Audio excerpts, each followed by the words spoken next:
안녕하세요. 사연에 빠지다의 DJ 민영입니다. 오늘의 사연을 한마디로 표현하자면 아빠의 복수라고 말할 수 있을 것 같은데요. 딸을 위해서 애틋한 복수를 펼치신 오늘의 사연자님. 어떤 내용인지 함께 들어볼게요.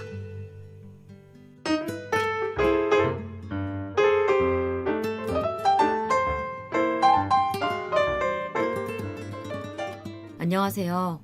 저는 막 70대에 접어든 대한민국의 남자입니다.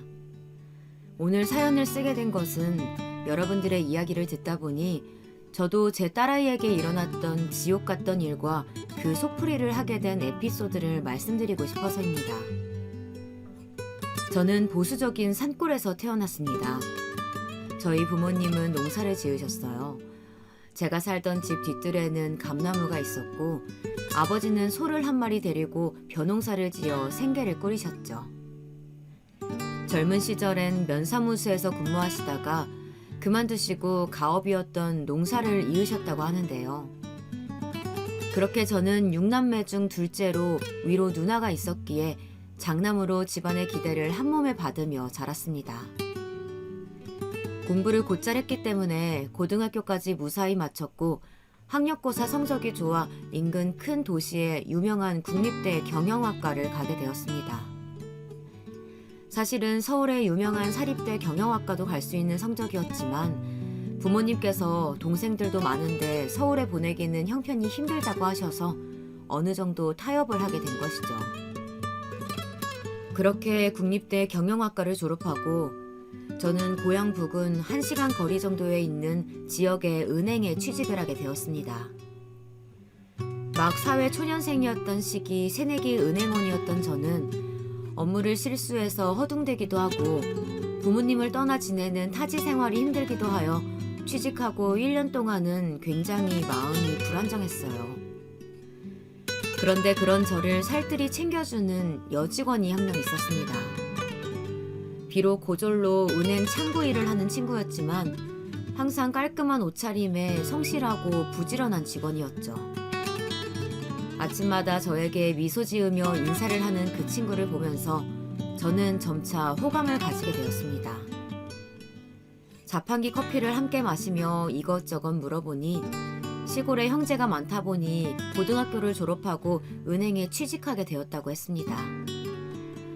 뭐 저희 때는 여자들이 대학까지 마치는 경우는 흔치 않기도 했고요. 저는 그 아가씨와 결국 연애를 하고 부모님의 반대를 무릅쓰고 결혼을 하고 싶다는 생각에 이르렀습니다. 난 그래도 너 정도면 더 좋은 여자 만날 수 있을 것 같은데 왜 하필 그 여자애야 하니 잘난 것도 없어 보이더만. 어머니, 그래도 전 이 여자랑 결혼하고 싶어요. 이 여자여야만 해요. 허락해주세요. 아휴, 모르겠다 난. 아무튼 다시 생각해봐라.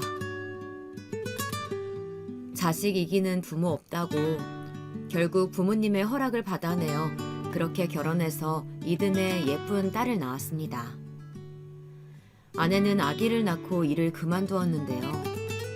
아기를 낳을 때 피를 많이 흘려서 수혈을 받은지라 산후조리를 한다고 했지만 항상 피곤해하고 기력이 없어 했습니다.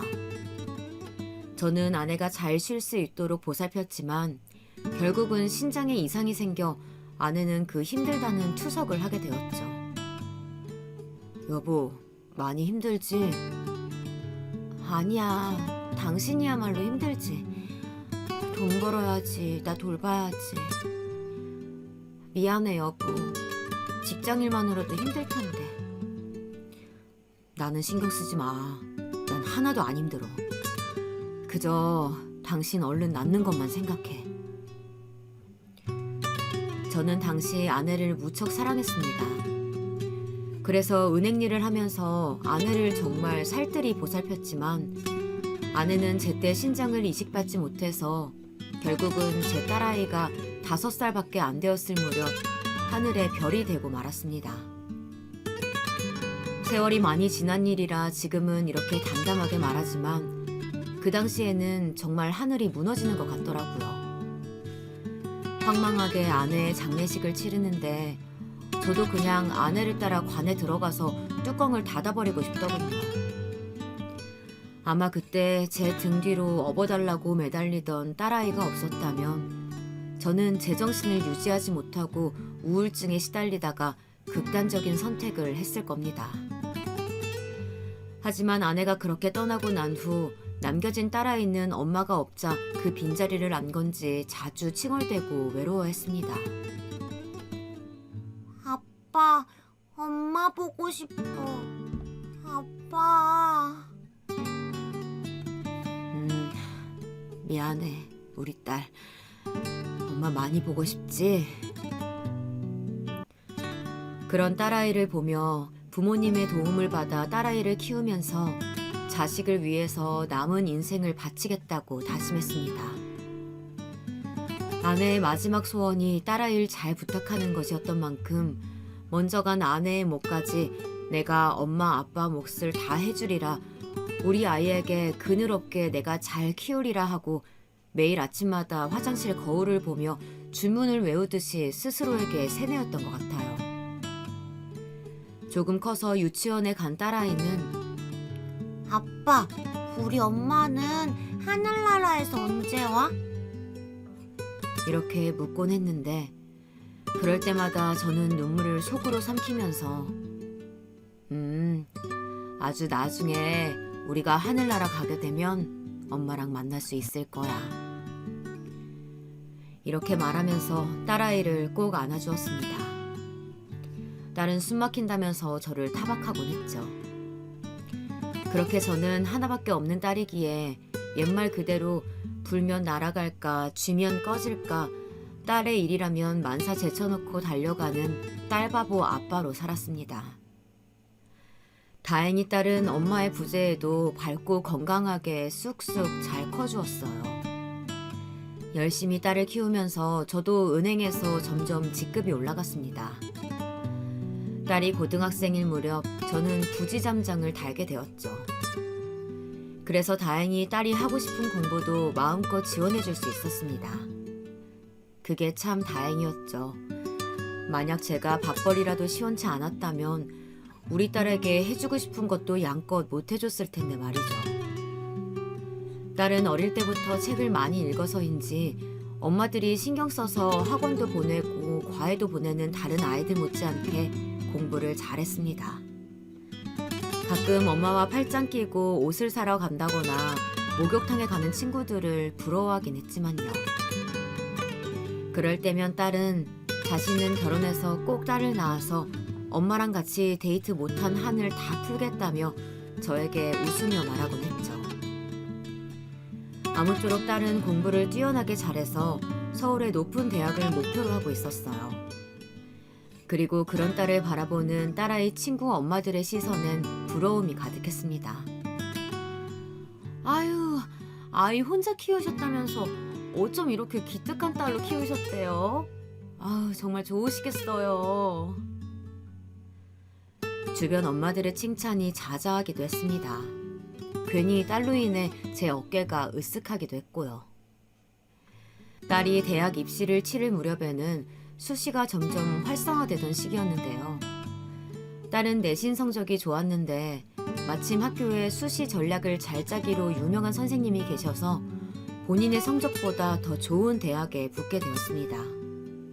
무려 서울대 약대를요. 저는 딸이 서울대를 붙었다는 사실이 믿어지지가 않았습니다. 항상 전교 1등만 하던 것도 아니었고 그냥 전교에서 상위권 정도였는데 생활 기록 보며 농어촌 전용 등 몇 가지 유리하게 반영된 점이 있어서 가능했다고 담임 선생님께서 또 자랑스러워 하셨어요. 저는 딸이 우리나라에서 가장 이름난 대학에 가게 되어서 너무너무 기쁘면서도 일 때문에 제가 서울에 갈 수는 없어 혼자 보내야 하는 것이 마음 아팠습니다. 허나 걱정하는 저에게 딸은 씩씩하게 말하더군요. 아빠, 내가 열심히 해서 꼭 약사 돼서 아빠 호강시켜줄게요. 엄마 없이 나 키우느라 정말 고생 많았어요. 아빠, 사랑해요. 마치 제 마음을 안다는 듯이 그렇게 말하는 딸이 너무 고맙고 또 예뻤어요.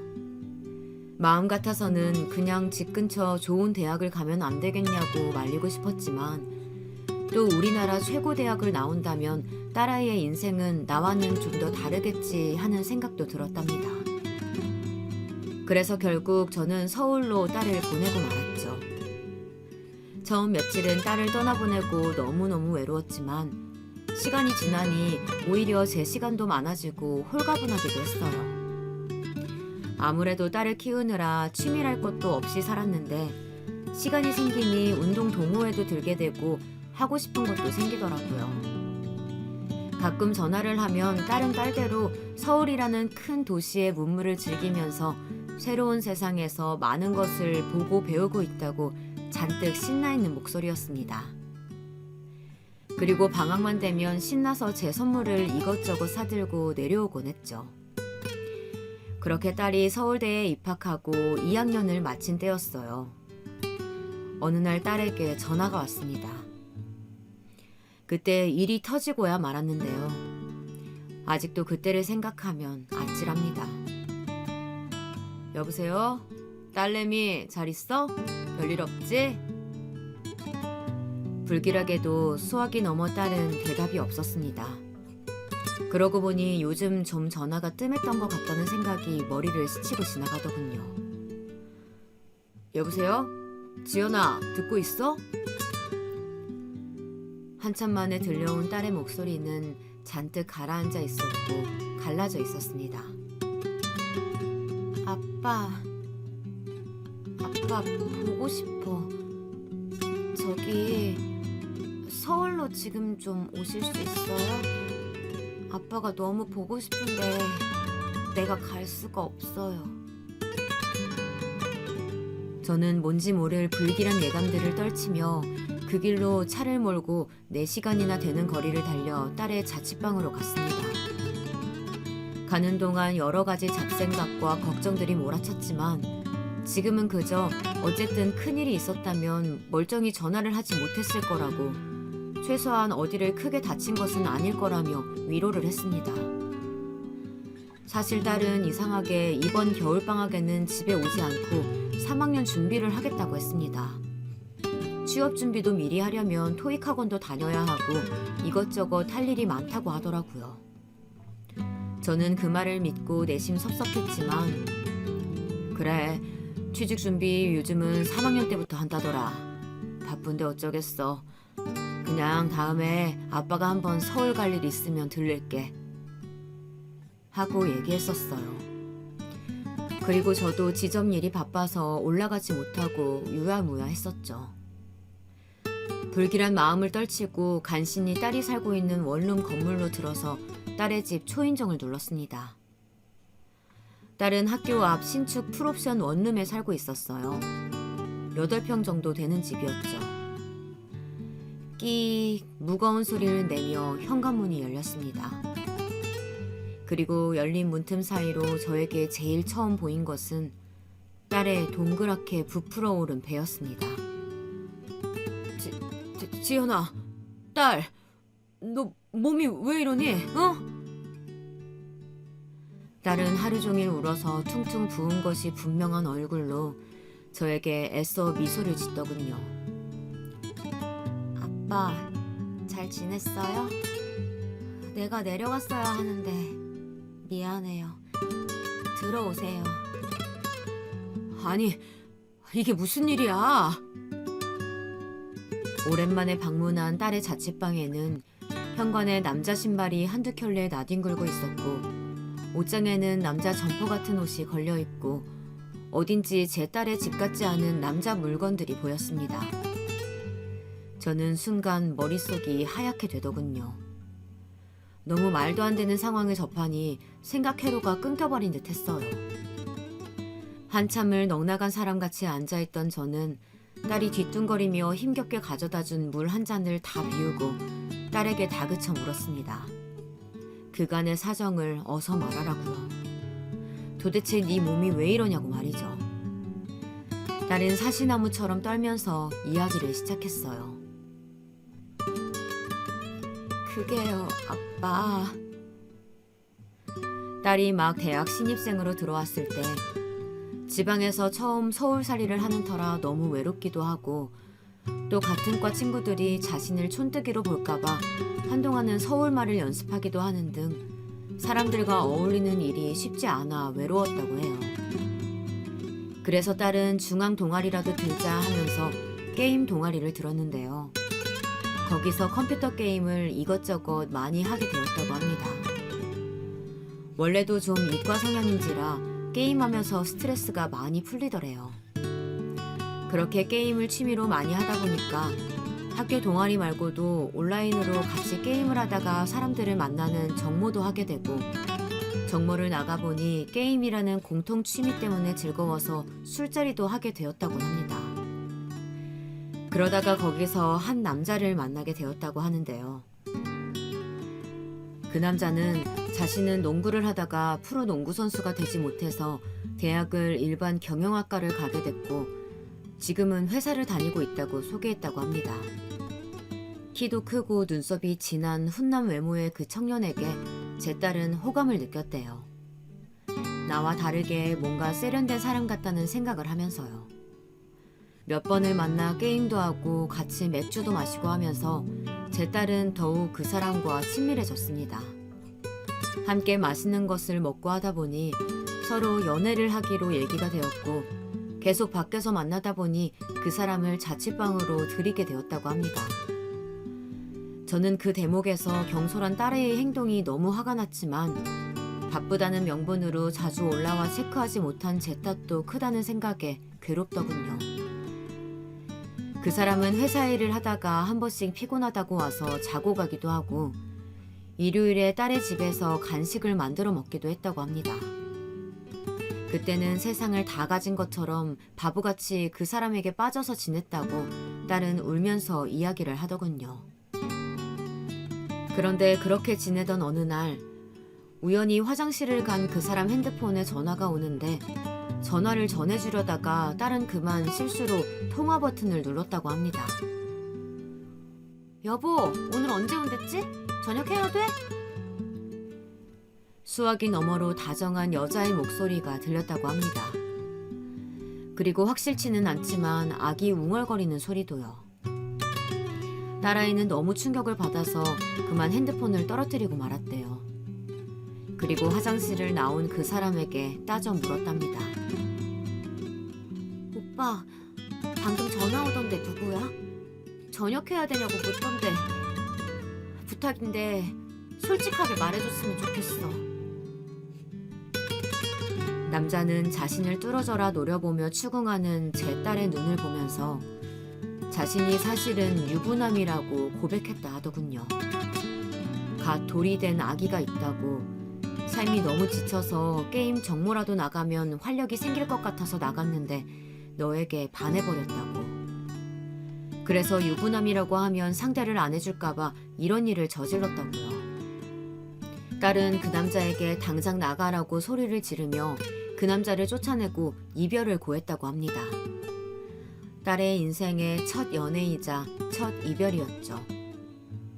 그리고 그 후로 입맛도 없고 구역질도 나는 것 같아서 한동안 식음을 전폐하다가 이상하게 그 후에는 또 입맛이 돌아서 아, 내가 실현당하고 이제 다시 회복을 하나 보다 하면서 입맛 도는 대로 먹고 싶은 것을 마음껏 먹었다고 합니다. 그러다 보니 살이 5kg 이상 단기간에 확 붙으면서 뭔가 나른하고 모든 일에 기력이 딸리는 느낌이 들었다고 해요. 특히 뱃살이 너무 쪄서 바지도 맞지 않고 불편해서 같은 과 친구가 효과 좋았다고 하던 다이어트약을 처방해준다는 병원을 방문했는데 의사는 이런저런 증상들을 듣더니 고개를 갸웃하고는 일단 소변 검사를 해보자고 했대요. 염증 수치 같은 것을 체크해봐야 된다면서요. 딸은 그렇게 소변 검사를 하고 임신이라는 청천벽력 같은 소리를 들었다고 합니다. 제가 임신이라고요? 선생님, 그럴 리가 없어요. 제가 임신이라니.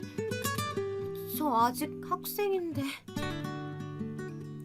여자였던 그 의사 선생님은 임신이 맞고 입덧 증상이 있었던 것으로 보아 개월이 좀 된 것 같으니 어서 산부인과에 가서 정확하게 몇 주나 되었는지 확인을 해보라고, 생리주기 체크도 안 하냐고 자기 일처럼 안타까워 하셨다고 합니다. 제 딸은 고등학생 때 입시 준비를 하면서 생리불순이 심해서 굉장히 불규칙하게 생리를 했었거든요. 제 아내도 그랬기 때문에 저도 석류다 뭐다 좋다는 것들을 챙겨 먹였고요. 그런데 그 불규칙한 주기 때문에 딸은 자신이 임신했다는 것도 모른 채로 몇 개월을 지내왔던 겁니다. 마침 입덧으로 살이 쪄서 난생 처음 뱃살이 찌니 불편한가 보다라고 배가 조금 나온 것도 별스럽지 않게 여겼던 거예요. 저는 기가 차서 할 말이 없었습니다. 뱃살이 찐 것과 임신한 것을 헷갈리다니. 아무튼 정신이 번쩍 든 딸은 그 길로 허둥지둥 산부인과를 찾아갔다고 합니다. 그리고 임신 3개월이라는 진단을 받았는데 그 남자의 아이가 틀림이 없어서 정말 싫었지만 어쩔 수 없이 그 사람과 연락을 했다고 합니다. 오빠, 나도 연락하기 싫었는데 일이 생겼어. 나 아이가 생겼어. 오빠 아이야. 근데 오빠도 알잖아. 나 이 아이 낳을 수 없어. 그래서 연락한 거야. 오빠도 어쨌든 책임이 있으니까. 아이 지울 거야. 그거 알려주려고 연락했어. 딸은 부들부들 떨리는 목소리로 말했다고 해요. 근데 사실 아이를 낳을 수 없으니 지우겠다는 이야기를 하려고 전화를 한 것인데 그 사람은 제 딸에게 그동안 보고 싶었다면서 한 번만 만나서 우리 이야기를 다시 하자고 제 딸을 설득했대요. 당연히 매몰차게 네가 임신이든 말든 내 애가 맞냐는 등의 온갖 막장 드라마 같은 반응을 생각했던 제 딸은 그래도 완전 나쁜 놈은 아니었구나, 나를 걱정하고 있구나 하는 생각에 순간 마음이 약해져서 그놈을 만나러 커피숍으로 갔다고 합니다. 그리고 그렇게 다시 만나게 된 그날, 그 남자는 자신이 이혼할 테니 기다려달라고, 절대 아이를 지우지 않았으면 좋겠다고 무릎 꿇고 애원했다고 해요. 내가 어떻게든 정리하고 올게. 한 번만 믿어주라. 나 너 정말 사랑해. 오빠 아이는? 오빠 유부남이잖아. 다 정리한다니까? 그러니까 제발 아이 지우지 마. 제 딸은 이미 3개월이면 작은 개월수가 아닌데 어떻게 해야 할지 갈피가 서질 않아 오랫동안 고민을 했다고 합니다. 처음에는 이 남자도 아이도 얼른 정리해버리고 다시 대학 공부에 매진하자는 쪽으로 기울었지만 4개월째에 접어들자 병원에서 낳는 것도 고려해보면 어떻겠냐고 딸이라고 성별을 슬쩍 말해줬다고 해요. 앞서 말했다시피 제 딸의 소원은 바로 결혼해서 딸을 낳고 엄마와 가져보지 못한 오붓한 시간을 딸과 데이트하며 보내는 것이었는데 하필 운명의 장난인지 그 아기가 제 딸이 그렇게 가지고 싶어 했던 딸이었던 겁니다. 초음파로 아기의 모습이 형체를 갖춰나가는 것을 보고 공주님이라는 이야기를 듣자 딸은 차마 중절 수술을 할 수가 없었다고 합니다. 그렇게 딸은 미련하게 헤어진다는 그 남자의 말을 믿고 갑자기 임신부가 되었어요. 학교를 계속 다닐 수가 없어서 2학기에 휴학을 했고요. 한동안 그 사람은 정말 이혼 서류를 가지고 와서 딸의 앞에서 작성을 하기도 하고 딸의 집에 며칠씩 머물면서 몸을 챙기기도 하고 맛있는 것들을 사주기도 했답니다. 아빠, 난 그때 그 사람이 정말 나를 생각해주고 걱정해주는 줄로만 알았어요. 그렇게 3달 넘게 딸의 곁에서 예비 신랑 노릇을 하면서 우리 신혼집은 여기로 하자, 조만간 부모님께 인사드리자, 신혼여행은 멀리 못 가겠지만 그래도 어디로도 가자며 계속 딸을 홀렸더군요. 딸은 저에게 이제 그 사람을 인사시켜야 한다는 생각에 이혼은 언제 정리되냐고 재촉을 했다고 합니다. 그 남자는 지금 이미 숙려기간이라고 조금만 기다리면 최종 마무리 된다고 넌 아무 걱정 말고 몸이나 챙기라고 얘기했대요. 그러던 어느 날이었습니다. 딸의 원룸 앞으로 웬 젊은 여자가 아기띠를 하고 찾아왔대요. 그 여자는 대뜸 딸을 보고 여기 우리 남편 있죠? 이 인간이 그렇게 말을 했는데 아직도 여기 있으면 어떡해. 아가씨, 정신 차려요. 저 인간 완전 바람둥이에요. 바람핀 전적이 화려하다고요. 나는 재산 때문에 지금은 이혼 못해요. 그러니까 아가씨가 물러나세요. 네? 말귀 못 알아들어요? 난 못하니까 아가씨가 정리하라고요. 어쩌다 그런 놈한테 물려가지고는. 다짜고짜 여자는 그런 말을 남기곤 딸의 집에 같이 있던 그 남자를 끌고 가버렸다고 합니다. 그런데 남자는 다시 연락이 와서 내가 꼭 정리할 테니까 기다려. 그동안 우리 아기 잘 있을 거라고 믿을게. 사랑해. 내 사랑은 오직 너뿐이야. 알겠지? 꼭 기다려줘. 하며 전화를 끊었다고 합니다. 딸은 혼란스러웠지만 한 달 정도를 더 기다려봤다고 해요. 그런데 그 후로 남자는 연락이 되질 않아서 딸은 속은 것이 아닐까 미칠 지경이 되어 사방으로 남자를 찾아다녔답니다. 남자가 다닌다고 말한 회사로 찾아가 보기도 하고 산다고 한 동네 집 앞에 가서 수소문을 해보기도 하면서요. 하지만 그날 이후로 남자의 흔적은 모두 사라지고 어디 멀리로 이사를 간 것인지 전화도 불통이 되고 행방이 묘연해졌다고 합니다. 딸은 긴 이야기를 마치고 울면서 저를 보며 말했습니다. 아빠, 내가 아빠 놀랄까봐 혼자서 잘 수습해보려고 했는데 알고 보면 나쁜 사람 없다던 아빠 이야기를 내가 그 말을 믿고 그 사람이 이혼할 거라고 생각한 게 너무 순진했나봐. 차라리 임신 초기에 아빠한테 말했으면 좋았을 텐데.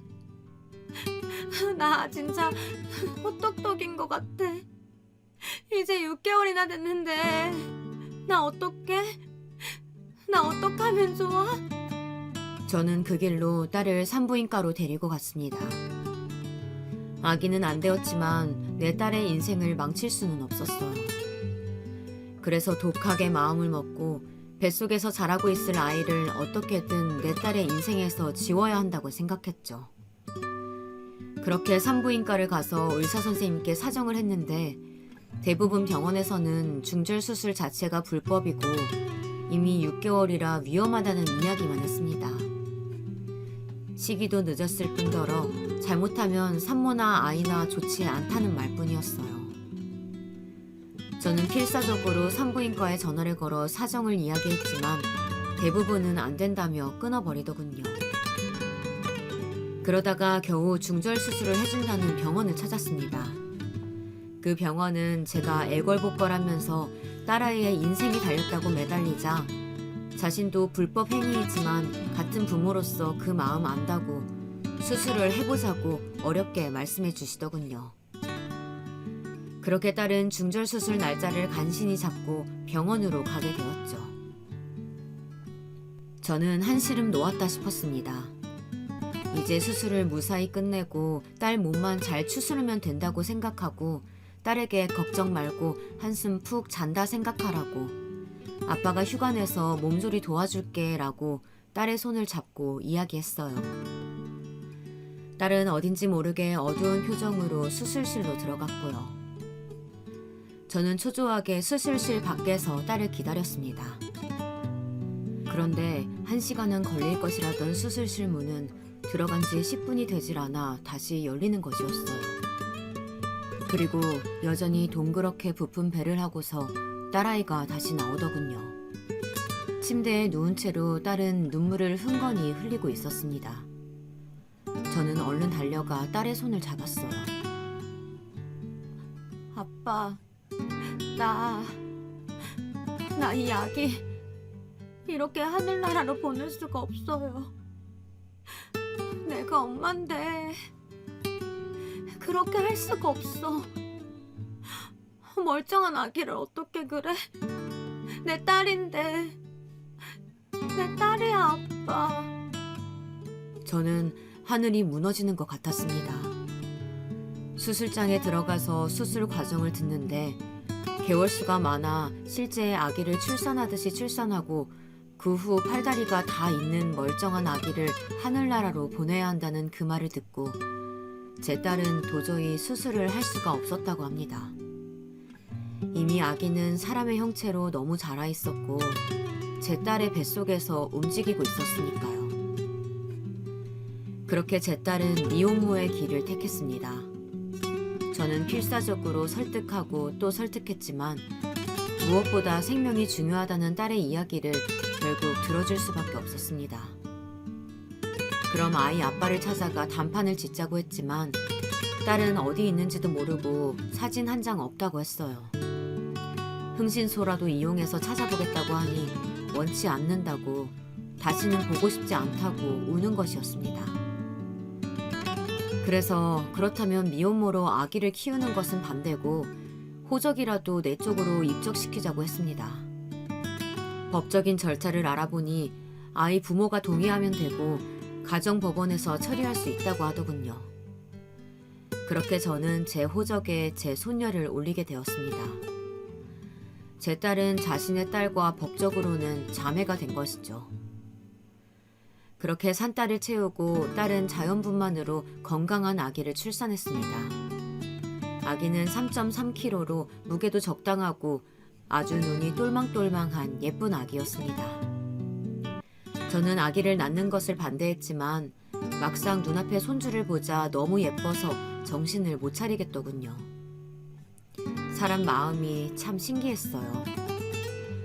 그리고 제가 부지점정으로 받는 월급이 꽤 되었기 때문에 1년 동안 딸은 학교를 휴학해둔 채로 산후조리를 하며 아주머니도 쓰고 편하게 몸조리를 하게 했습니다. 이렇게 우리 가족은 새 식구가 되었죠. 아빠, 고마워. 아빠가 도와주지 않았다면 난 지금쯤 어떻게 됐을까? 너무 미안하고 고마워요. 딸은 가끔 병원에 예방접종을 가거나 검진을 가면 부부가 아기를 데리고 오는 사람들을 볼 때마다 눈가에 눈물이 고였습니다. 저 몰래 눈물을 닦다가 들킨 적도 있었고요. 자신도 한부모 가정에서 자랐는데 딸마저 그런 신세가 되었다며 딸은 마치 수도꼭지처럼 눈물을 흘렸습니다. 저 역시 그런 딸에게 뭐라고 해줄 말이 없었어요.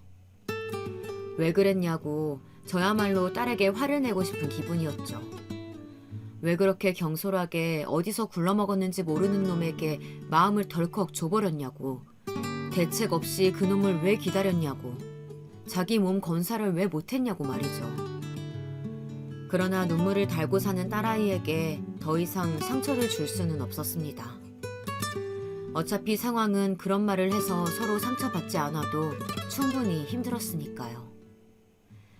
저는 손녀가 돌이 되고 난 후 단호하게 말했어요. 내가 아주머니 쓰면서 아기를 돌볼 테니 너는 대학에 복학하라고요. 딸은 아직 아기가 돌밖에 되지 않았는데 그게 말이 되냐고 했지만 저는 네가 대학을 졸업하고 얼른 직장을 잡아야 먹고 사는 문제가 해결되고 이 아기도 경제적인 문제가 해결된다고, 내가 언제까지 살아있을 것 같냐고 딸을 설득했습니다. 딸은 저의 설득에 독하게 마음을 먹고 서울로 가더군요. 그렇게 딸은 아기를 저한테 맡겨두고 주말마다 아기를 보러 오면서 힘들게 대학을 졸업하였습니다. 저는 아기 봐주시는 아주머님과 또 근처에 살고 있던 누이 동생의 도움을 받아 겨우겨우 직장을 다니면서 아기를 키웠어요. 퇴근하고 돌아와 저녁 한 끼 편하게 먹을 새가 없었고 밤중에 아기가 아파서 허둥지둥 응급실을 찾아가면서 예전 딸아이를 혼자 키우던 때 생각도 많이 나더군요. 혼자 애 키우는 게 내 팔짱가 하면서 씁쓸하게 웃기도 했습니다. 그래도 제 손녀는 너무 예뻤어요. 눈에 넣어도 안 아플 정도로요.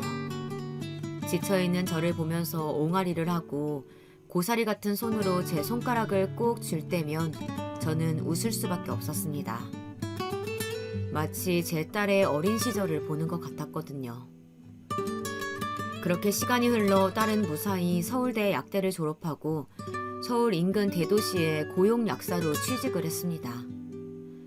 불행인지 다행인지 딸의 학벌과 직업이 좋아서 먹고 살 걱정은 하지 않아도 되었고 아기를 돌봐주는 분을 쓸 수 있는 형편도 되었지만 혼자서 애 보랴 일하랴 종종 거리는 딸이 저는 내내 안쓰럽기만 하더군요. 반면 저도 일신의 변화가 생겼어요. 은행에서 만년 부지점장으로 있을 수가 없어 퇴사를 결정하고 작은 회사를 차리게 되었습니다. 카드사 콜센터 직원들을 대기업 본사로 보내주고 관리해주는 아웃소싱 업체였는데요. 아무래도 서울 부근에서 차리는 것이 맞아 저도 서울 쪽으로 이주를 하였습니다. 모두 정직원이었던 제 젊은 시절과는 달리 IMF 이후로 기업들은 자회사나 도급사를 끼고 상담 업무를 하게 되었으니까요. 저는 고졸 이상의 학력을 가진 상담 업무를 하는 직원들을 교육시키고 관리하는 회사의 대표가 되었습니다. 사업이란 게 초반엔 수입도 불안정하고 힘들기도 했지만 점점 안정을 잡아가면서 수입도 일정해졌습니다. 그렇게 우리 세 가족은 안정을 찾아갔어요. 딸애는 일이 고되어도 집에 와서 손녀의 얼굴만 보면 행복해하며 웃었어요. 사실 유치원을 졸업하고 학교에 가고 아이가 클수록 아빠의 부재를 어떻게 설명할지, 할아버지 딸로 호적에 들어가 있는 것을 어떻게 이야기할지 벌써부터 걱정이 되었습니다. 손녀와 딸아이가 그런 사실이 밝혀지는 과정에서 최소한의 상처로 끝났으면 하는 것이 제 바람이었죠. 그러던 어느 날 한 가지 일이 생기고 말았습니다. 딸아이에게 좋아하는 사람이 생긴 것 같았어요. 약사 일을 하다가 손님으로 오가며 알게 된 사람인데 직업은 의사라고 했고 요즘 애들 말로는 썸이라는 걸 타고 있다고 하더라고요. 아직은 몰라요. 사귀게 될지 어떻게 될지. 근데 나한텐 우리 애기도 있고 하니까 그 사람한테는 그런 말은 못했고요. 딸의 말이 흐릿해지는 것이 가슴이 아팠습니다. 사실 제가 가장 걱정스러워 하던 것이기도 했습니다. 아직 젊디 젊은 딸에게 좋아하는 사람이 생긴다면, 그래서 설사 결혼까지 가게 된다고 해도 만약 그 사람이 딸의 아이까지 품어줄 수 있을지, 상대쪽 집안에서도 반대가 있을 텐데 어쩔 수 없이 이런 고민들을 하게 되더라고요. 딸은 아이 키우랴 일하랴 정신이 없어서 누굴 좋아할 여력이 없다고 우스갯소리를 하곤 했지만 어쩐지 그 의사란 사람을 만나고 난 이후로부턴 화장도 하고 옷도 사입고 나름 꾸미고 다니더라고요. 얼굴에 화색이 돌고 점점 이뻐지는 모습이 전 아비로서 걱정스러웠습니다. 그러던 어느 날 우연히 딸아이와 그 남자가 함께 있는 걸 보게 되었고 집 앞 골목길을 둘이 손을 꼭 잡고 걷고 있었습니다. 저는 그 모습을 보곤 조심스레 딸아이에게 사귀게 된 것이냐고 물었는데 수줍게 고개를 끄덕이더라고요. 아이 있는 것까지 다 말했는데 이해해 주겠다고 했고 좋은 감정으로 만나보자고 했다고요. 그래? 네, 아빠. 사실 연애 같은 거, 결혼 같은 거 내 인생에 다시는 없을 거라고 생각했는데 사실 지금 너무 행복한 거 있죠? 아이가 있는 내가 그래도 되나 싶긴 한데 또 그러고 싶기도 하고 사람 마음 잘 모르겠어요, 아빠. 들어보면 그 의사란 사람은 결혼도 한 번 하지 않은 총각이었고 집안도 무척 좋은 것 같았습니다. 딸아이 말에 의하면 이미 예비 시부모님이 건물을 몇 채나 가지고 있다고 하더라고요. 의사의 집안까지 좋으니 그 남자 쪽 집안에서 우리 딸아이를 어떻게 생각할지 벌써부터 염려가 되기도 했습니다.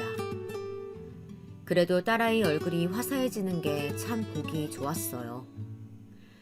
늘 일생을 종종거리며 살아온 딸아이인데 오랜만에 행복한 얼굴을 보니까 제 마음에도 볕이 드는 기분이더라고요.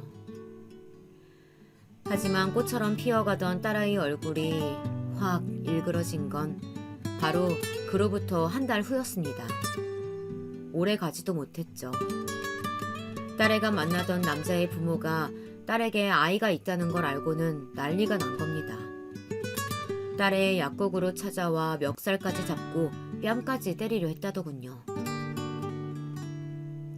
아빠, 내가 미쳤던 거예요. 내가 우리 애를 두고 감히 그런 꿈을 꾸고 있었으니까요.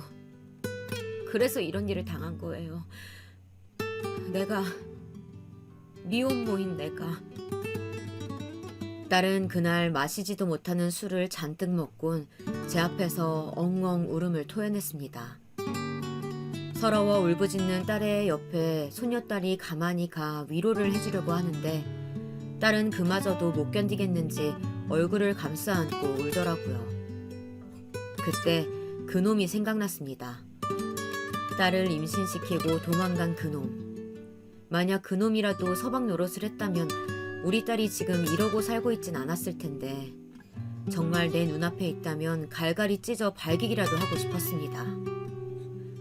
애꿎은 원망이 가슴에 차올라 고이고이 눈물로 떨어지더군요. 딸애는 그 후로도 마음이 많이 힘들었는지 단 한 번도 쉬지 않았던 직장도 나가지 않고 조금 시간을 갖게 되었어요. 그래봤자 일주일이었습니다. 일주일 정도 홀로 여행을 갔다 오더니 제 정비를 하고 왔다며 씩씩한 웃음으로 돌아왔더라고요. 아빠, 나 이제 다 괜찮아졌어요. 완전히 회복됐어요. 나 이제 우리 딸만 생각하면서 살 거예요.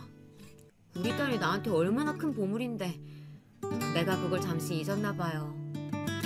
나 이제부터 정말 열심히 살 거니까 두고 봐요, 아빠. 딸애는 일부러 그렇게 말하며 씩씩하게 웃어 보였고 그 후론 더 바쁘게 일하며 지냈습니다.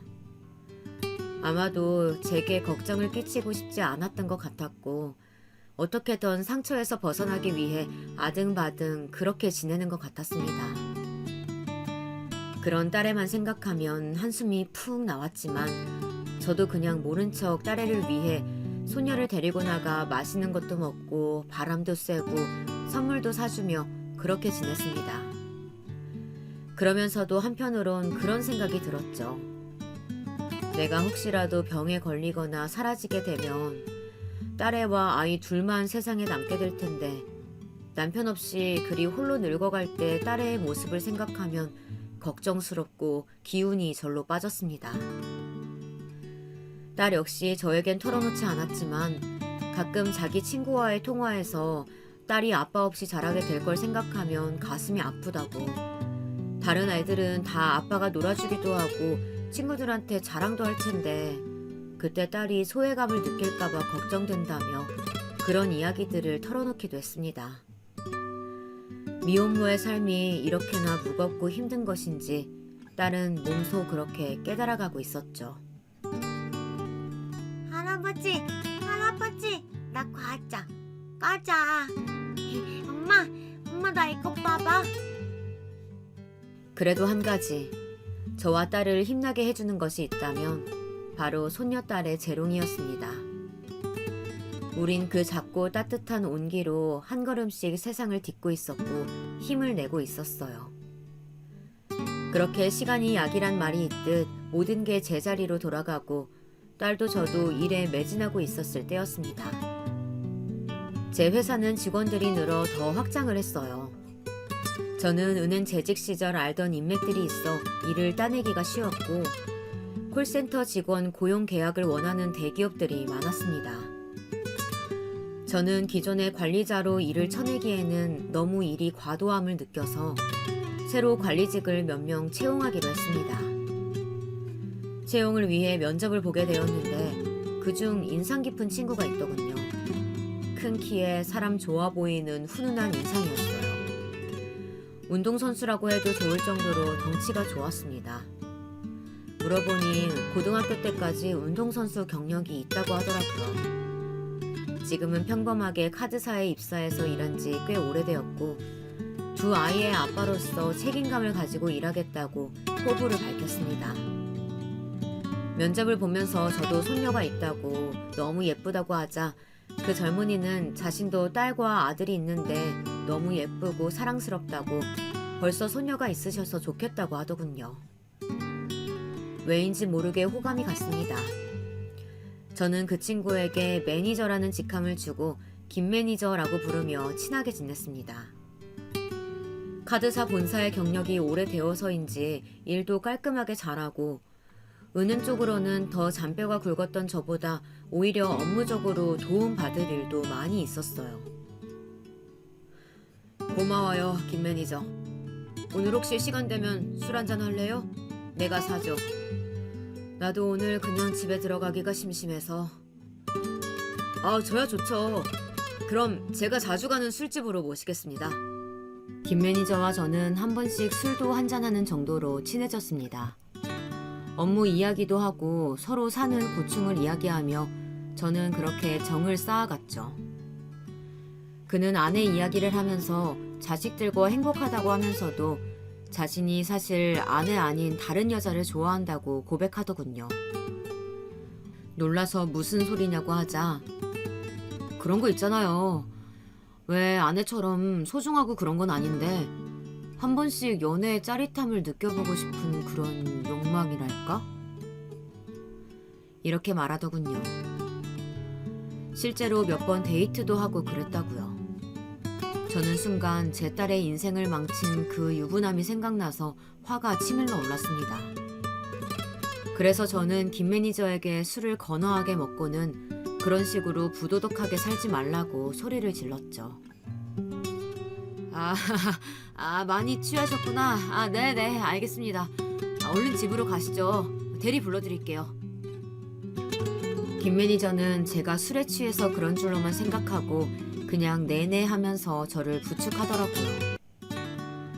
저는 김 매니저의 그런 부분은 마음에 들지 않았지만 대놓고 딴살림을 차리는 것도 아니고 내가 김 매니저 마누라도 아닌데 라는 생각으로 그 후에도 적당히 친하게 지냈습니다. 그렇게 일요일이면 함께 등산도 가고 하산하면서 막걸리에 파전을 걸치기도 하고요. 그런 시간들이 새로운 활력이 되는 것 같았어요. 한동안 제가 그렇게 얼굴에 혈색이 돌자 딸이 저녁을 먹다가 묻더군요. 아빠, 요즘 무슨 좋은 일 있어요? 얼굴이 좋아 보이세요. 아빠가 요즘 부하 직원 중에 굉장히 친해진 직원이 있거든. 그 녀석이랑 술도 한잔하고 등산도 가고 하니까 하루하루 즐겁고 재밌더구나. 그래요? 아빠가 사람을 다 곁에 두시고 좋은 분이신가 보네요. 그러면서 딸은 기뻐하면서 그럼 아빠랑 친한 그 직원분 언제 저녁 식사에 초대하라고 어떤 분인지 궁금하다고 하는 것이었습니다. 아빠랑 그렇게 친하다는데 한번 대접하고 싶다는 거였어요. 저는 딸이 그렇게까지 이야기해주니 더 신이 나서 지난 일요일 같이 등산을 가서 찍은 사진을 보여줬습니다. 봐봐, 여기 연두색 등산 점퍼 입은 친구. 이 친구가 바로 김 매니저야. 일도 잘하고 굉장히 좋은 친구야. 정상에 올라가서 우리 둘이 이렇게 만세 부르면서 사진도 찍었다니까. 그런데 어쩐지 폰 사진을 보는 딸의 반응이 심상치가 않았어요. 딸은 제가 잡고 있던 딸의 어깨가 조금 떨리더니 딸은 제 말에 대답은 하는 둥 마는 둥 하면서 갑자기 몸이 안 좋다고 방에 가서 쉰다고 말했습니다. 그 이후로 며칠간 딸은 컨디션이 안 좋다고 방에 쏙 들어가 버리고 아이 케어만 열심히 할 뿐 저에게 말을 걸지 않더군요. 저는 딸이 갑자기 왜 저러나 싶었지만 무슨 일이든 있다면 이야기해 주겠지 싶어서 기다려 보기로 했습니다. 그렇게 한 달 정도 시간이 흐른 무렵 딸이 저에게 떠보는 듯이 말을 걸었어요. 아빠, 그때 그 김 매니저라는 분하고 잘 지내고 있어요? 그 친구 잘 있지. 한번 오라고 할까? 딸은 말없이 주머니에서 사진 한 장을 꺼내 제 앞에 놓더군요. 저는 딸이 내민 사진을 들고 보았습니다. 딸과 어깨동무를 하고 환하게 웃고 있는 그 얼굴은 바로 김 매니저였습니다. 그래요. 그 인간이 바로 내 딸을 미혼모로 만들고 내 손녀를 아비 없는 자식으로 만든 채 자취를 감춰버린 그 인간이었던 겁니다. 저는 너무 놀라서 딸에게 이 사람이 네 남자친구였던 그 새끼냐고 사진 한 장 없다고 하지 않았냐, 이름이 뭐냐 물었습니다. 딸은 사실은 다 태워버렸지만 사진 한 장은 남겨놓았다면서 아빠 폰에서 그 사람을 봤을 때 심장이 멎는 것 같았다고 하더라고요. 아마도 이름은 개명을 한 것 같아. 아니 이 자식 왜 또 내 인생에 이렇게 우연히 나타나는 거야? 정말 영문을 모르겠어. 내 인생 왜 이런 거야, 아빠? 딸은 이렇게 말하며 눈물바람을 하는 것이었습니다.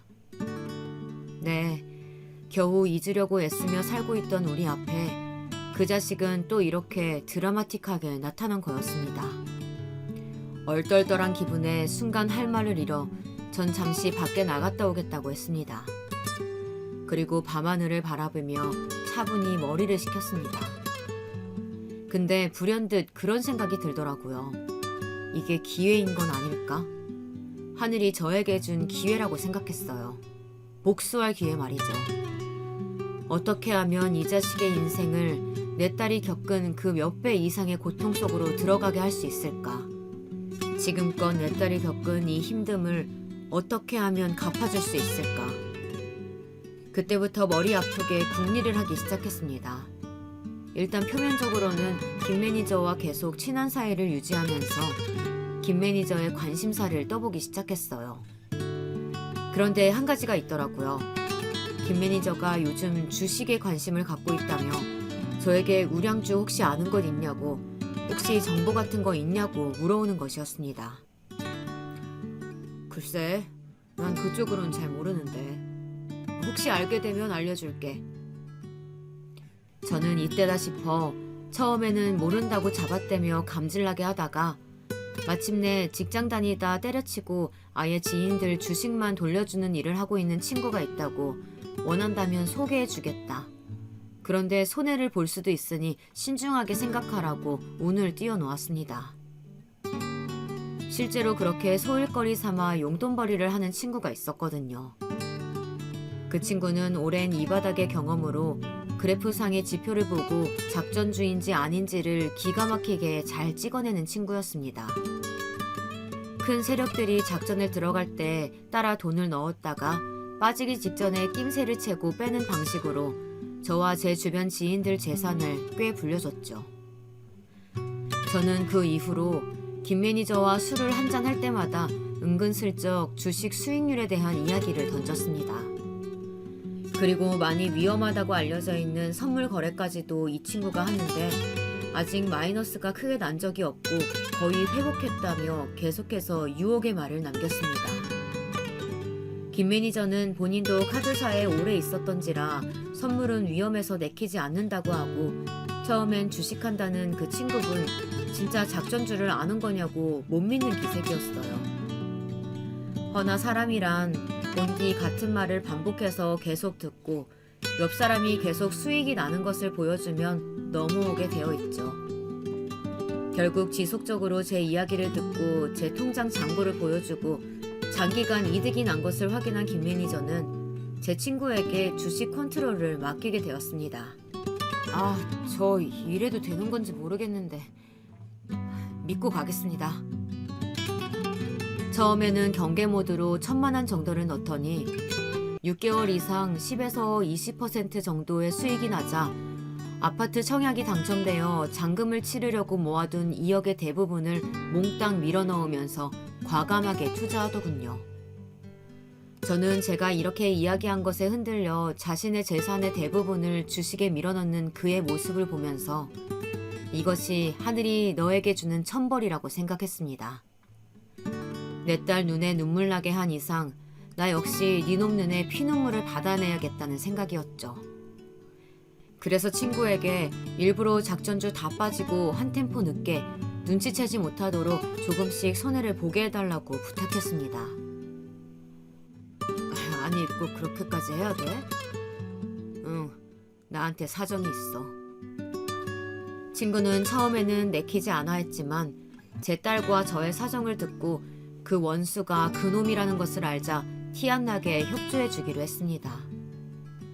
저는 그에 응당하는 제 자산 관리 등의 일을 그 친구에게 더 주기로 했고요. 포커페이스를 유지하면서 계속 친하게 지내려니 역겨웠지만 저는 그놈에게 화끈하게 복수할 그날을 기다리면서 표정을 유지했습니다. 처음에 수익률이 잘 나자 김 매니저는 무척 고마워하더군요. 자신이 코인에 투자했다가 손실을 봤는데 안 그래도 처가 돈까지 끌어쓴 터라 아내에게 할 말이 없었는데 그걸 다 상쇄시킬 수 있는 수익을 대표님 덕분에 얻게 되었다며 고급 정보를 줘서 고맙다고 저에게 술까지 사더군요. 이게 다 대표님 덕입니다. 대표님 정말 감사해요. 제 인생의 은인이세요. 정말 이걸 다 어떻게 갚아야 할지. 눈물까지 글썽이며 술을 붓는 그에게 전 빙긋 웃어주었습니다. 이놈의 추락을 생각하니 절로 웃음이 나더라고요. 그리고 드디어 복수의 그날이 왔습니다. 여보세요 대표님, 지금 주식 보셨어요? 주가가 갑자기 너무 휘청거리는데요? 그러게 말이야. 자네 그런데 박 사장은 뭐라던가? 박 사장님은 기다리라고만 하시던데 조금 더 있어야 한다고. 그런데 지금 손실이 70%가 다 되어가는데 괜찮을까요 이거? 일단 나는 박 사장 말대로 기다려보려고 하네. 자네도 좀 기다려보게나. 겪어보면 나쁜 사람이 어딨나. 박 사장 말을 믿어야지. 그동안 이득 보게 해준 것도 있는데 경거망동하지 말고 기다려봅세. 네 알겠습니다. 저는 태연하게 기다려보자는 말만 반복하면서 전화를 끊었습니다. 제 딸에게 지옥 같은 시간을 기다리라는 말로 달래며 사라진 그놈 역시 애간장이 타는 기다림의 고통을 겪기 바라면서요. 곧 또 전화가 울리더군요. 대표님, 그런데 지금 주가가 너무 안 좋아요. 이제라도 빼야 할 것 같은데 이러다 본전 다 털리게 생겼다고요. 기다려보게나. 어디 박 사장 말 틀린 적 있던가? 박 사장은 우리 상대로 사기치거나 다른 소리 할 사람은 아닐세. 곧 회복세로 돌아선다는 정보가 있다고 하니까 지금이 마지막 고비야. 지금만 버티면 모든 것이 다 잘 해결될 걸세. 나는 일단 버틸 생각이니까 자네는 쫄리면 빼게나. 그 자식은 욕심이 많은 놈이었습니다. 그러니 제 딸과 본부인을 두고 둘 다 가지려고 했겠죠.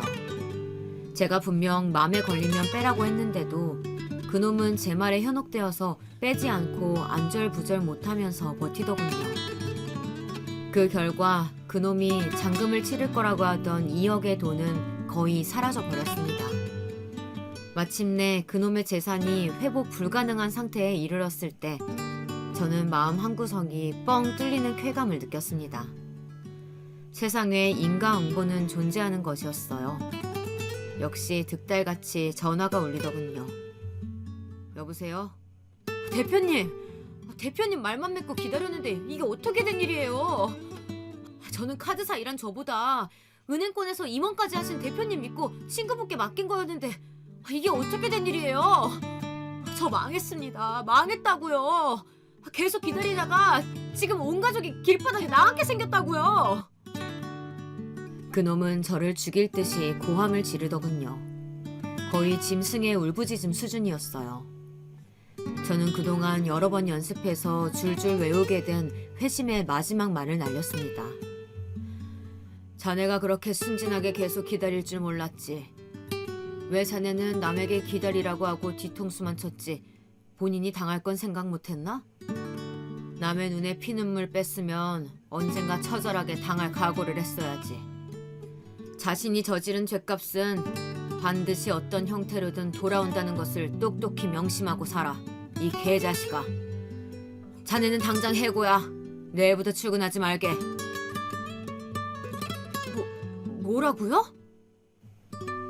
저는 그렇게 제 딸을 기다리게 만들고 평생 가는 상처를 준 그놈을 망하게 만들었습니다. 그놈은 직장도 잘리고 주식으로 돈을 날려 처음에는 저와 제 친구를 고소한다는 둥 날뛰었지만 나중에 내가 누구의 아빠인지 알고 포기했다고 합니다. 감히 제 앞에 나설 수도 없었겠죠.